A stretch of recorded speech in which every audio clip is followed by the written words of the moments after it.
morning, ladies and gentlemen. My name is Michael Bowman. I am actually under criminal investigation by the IRS, if you can believe that. I haven't killed anybody. I haven't stolen anything. But I'd like to explain it because it's pretty bizarre.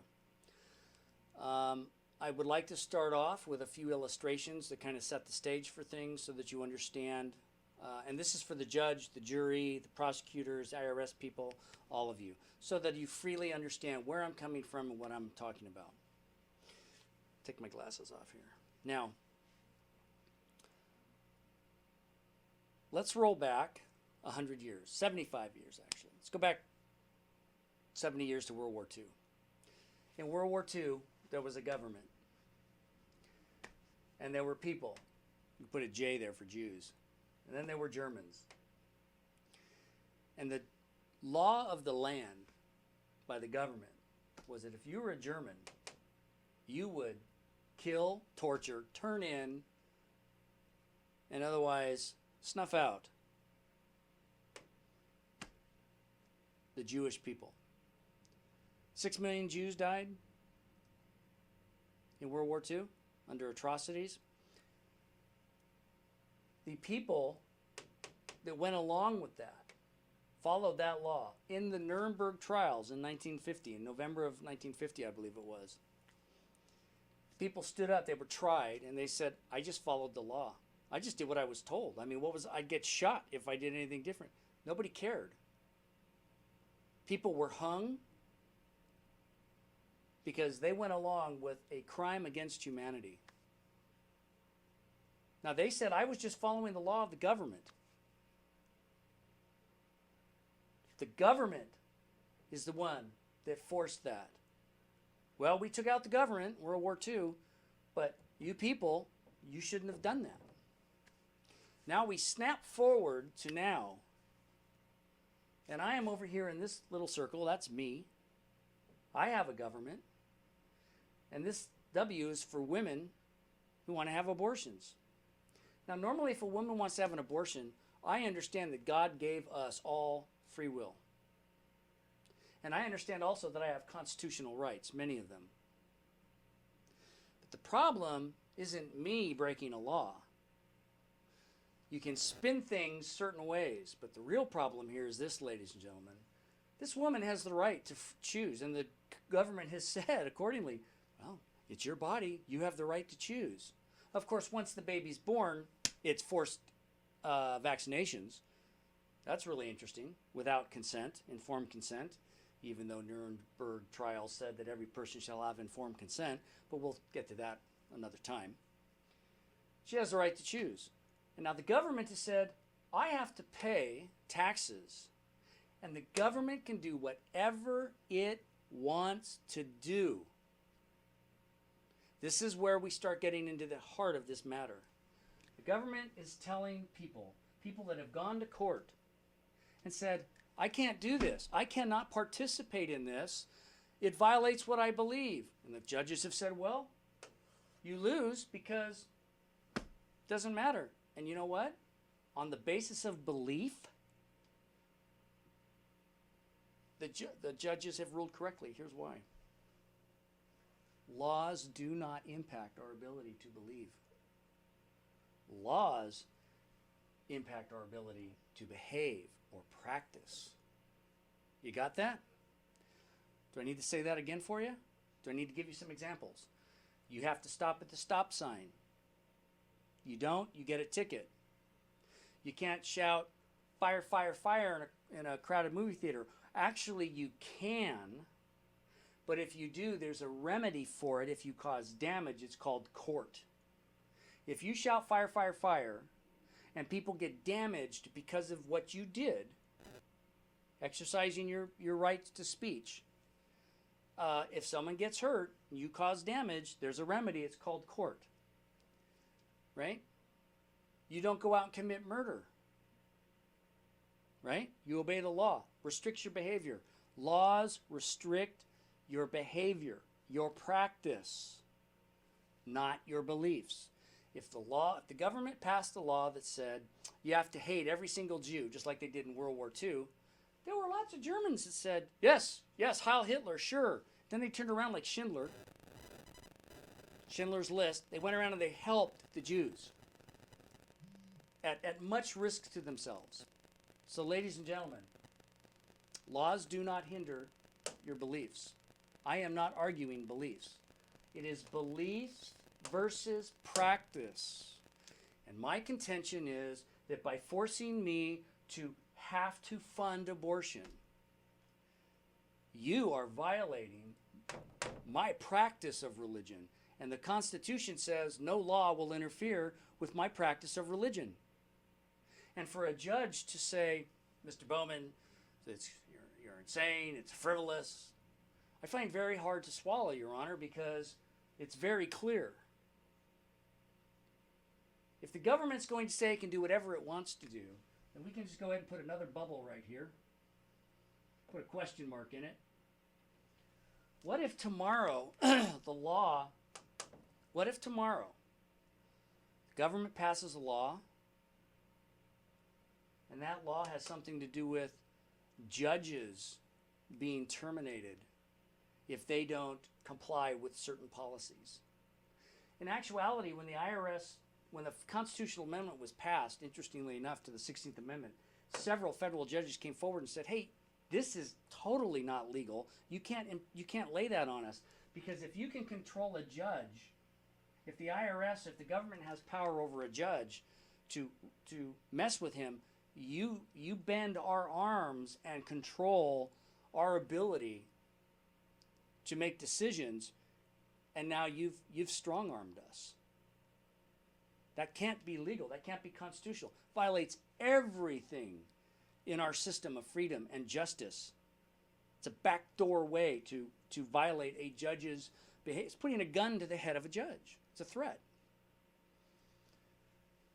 Now, how many judges have ruled and harmed people and squashed people's rights because of threats? Well, we have no idea. But we do know this, that judges do make mistakes. The Supreme Court of the United States said that slavery was legal till it was overturned. Even though stare decisis ruled the day, previous decisions by the courts, we must support them. It was wrong. It got overturned. In most of the Supreme Court decisions, it's like 5-4, right?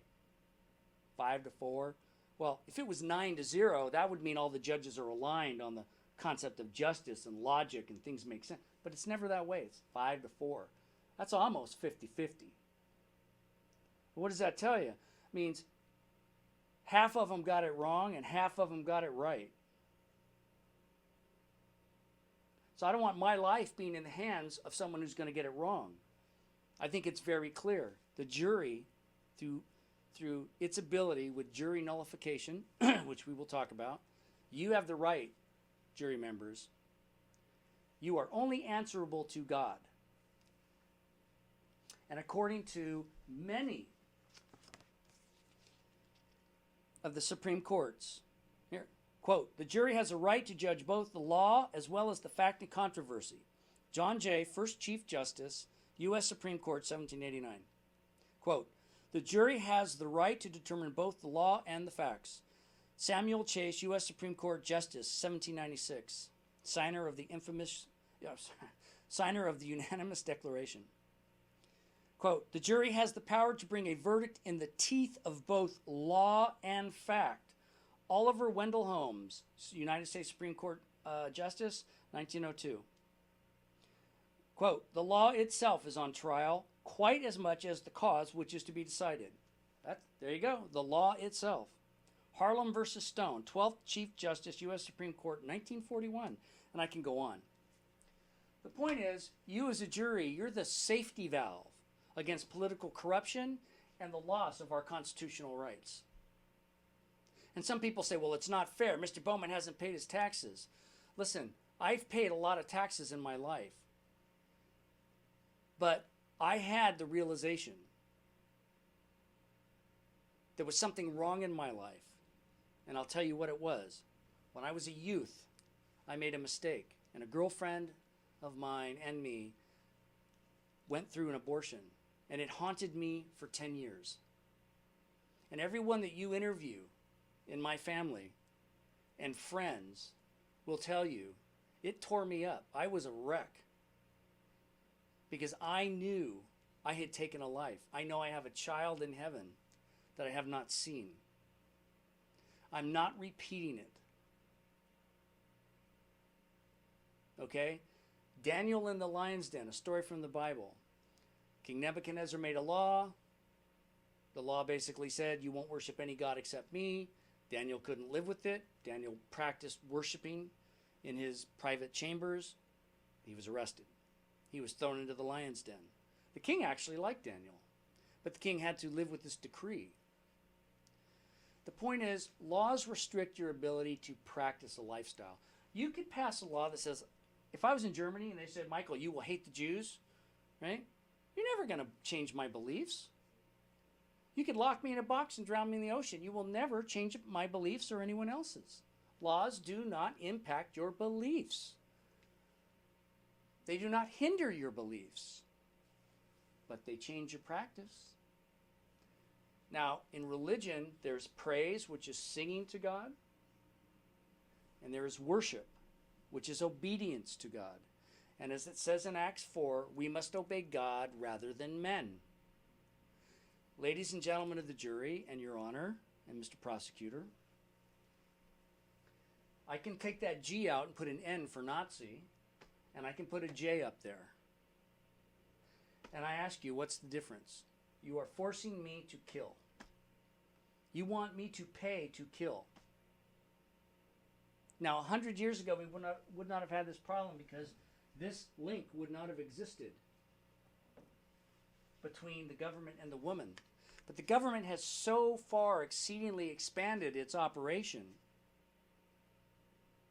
You are now asking us to pay and support things which we may not believe in, but that's not the problem. It impacts our practice. We can't get on one knee. We can't go through a day-to-day life. We can't worship God, get on with our life, make plans, be free of conscience, and live with a clean conscience.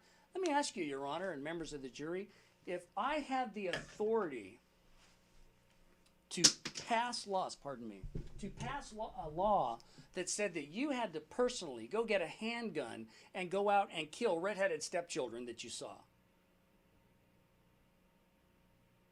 and you had nothing to say about it, you just had to do it, how would you live? How would you feel? Would you be able to live with yourself having, well, how about just pay for it? You are forced to pay for the guns, the ammunition, in this case, knives, scalpels, and emergency rooms or doctor's offices, salaries. You are forced to pay to kill. How do you reconcile? How do you live? How do you practice your life and get on unfettered? I'd really like to know, because I can't. So the problem here is that the government has taken on tasks or things that it had no business doing, and now it is crossed over into practice. And that is the problem here. The problem is not me. The problem is that G is doing things which are impacting everybody in this box. Just like in World War II. So take a good long look at it, ladies and gentlemen. Take a good long look, because all I'm doing is putting an N there, and I'm going to take this W out of here, and I'm going to put a big J for Jew, okay? And I'm going to remove the me here, and I'm going to put us, you and me. If you and I lived in Nazi Germany, and they were forcing us to kill Jews, that is exactly what's going on right now. And 55 million babies have died in the United States since I was born, thanks to abortion. 55 million. I don't want to pay for that, because it screws this aspect of my life up. That is it in a nutshell, ladies and gentlemen. And Your Honor, if you're going to sit there and say I violated a law, I'm telling you this. Whatever law you say I'm violating, which I don't believe, it is unconstitutional. Now, it might be constitutional for someone next door who's got no religious practice. They might be an atheist. They may just have no conscience. But for the rest of us, it's a violation. Did you ever think about that? Makes perfect sense to me. Now, what about stopping at a stop sign? I heard a judge say, well, you can't say that you can't stop at a stop sign, Mr. Bowman. That's ludicrous. I'm not advocating that. Because if I don't stop at a stop sign, I'm going to kill somebody. Do you understand? So, I don't want to kill people this way. And if I'm going down the road and I decide not to stop at this little stop sign here in my little car, and there's a person standing here or another car coming down the road, and I fail to stop at that stop sign, I'm going to kill somebody. I'm going to damage somebody. So I comply with that law. I comply with that law because I don't want to kill anybody. Because it interferes with my practice. So to sit there and say, well, you have to kill people because if you didn't stop at a stop sign, if we let you out of this, Mr. Bowman, then you can just not stop at a stop sign. That's insanity, Your Honor. I'm telling you, I cannot be forced to kill if it violates that. And stopping at a stop sign isn't violating anything for me. I stop at a stop sign to save lives. And that's how it is. So the question here, Your Honor, I know that the previous judge has said, well, on the basis of belief, I think I read it, right? This is what I received from the IRS guy. And if I go to page 23 of it,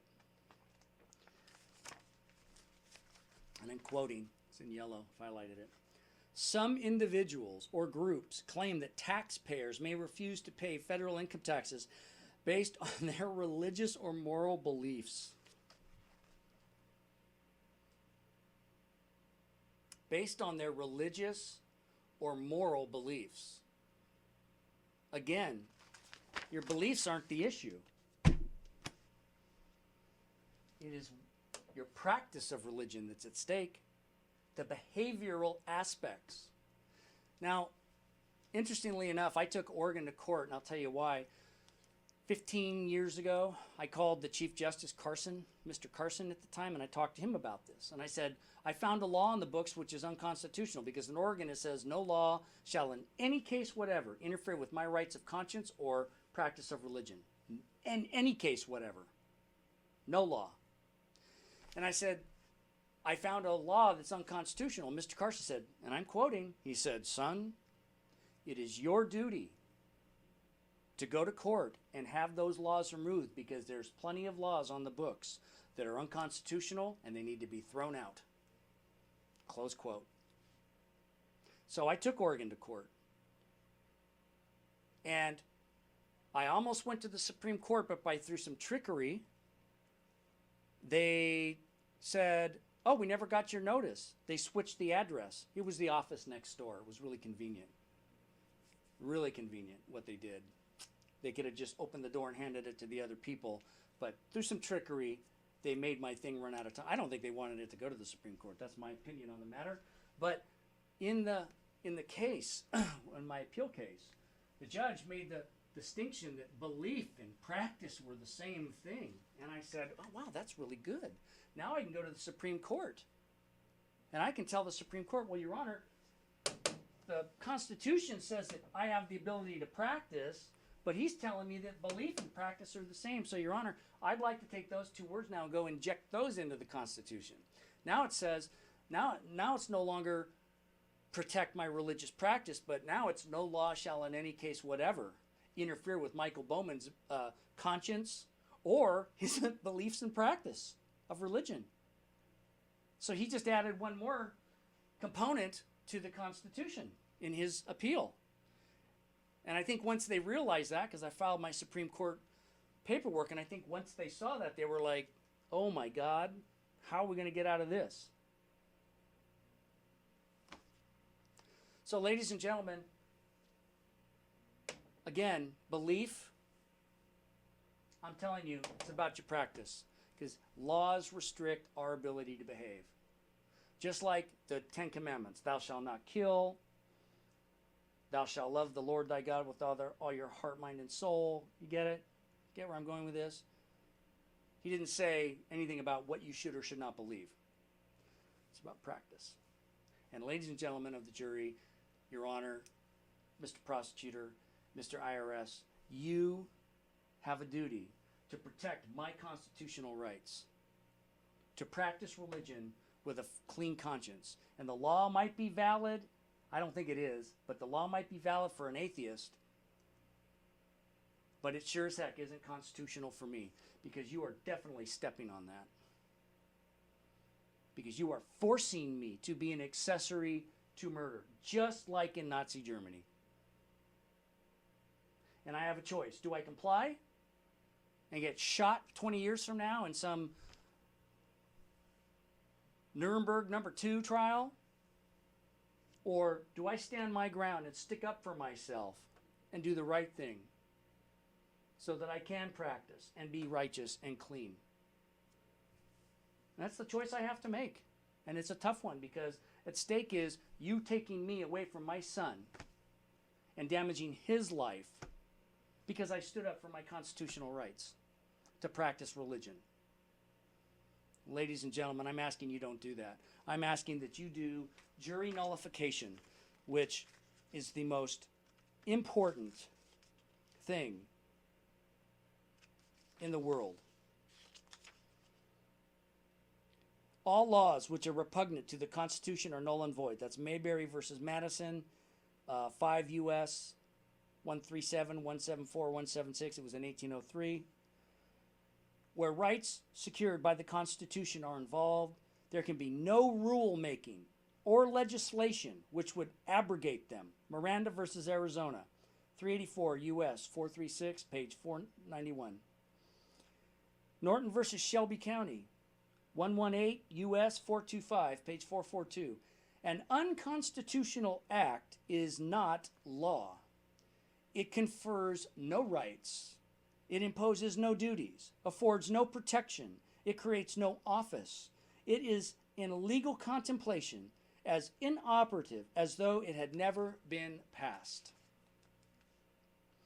The general rule is that an unconstitutional statute, though having the form and name of law, is in reality no law, but is wholly void and ineffective for any purpose, since unconstitutionally dates from the time of its enactment and not merely from the date of the decision so branding it. No one is bound to obey an unconstitutional law, and no courts are bound to enforce it. 16 AM Jur 2D section 177, LATE 2D section 256. And I can go on. The point is, ladies and gentlemen, I'm asking you to stand up for my rights. This is not about Michael not paying his fair share. You stop doing this,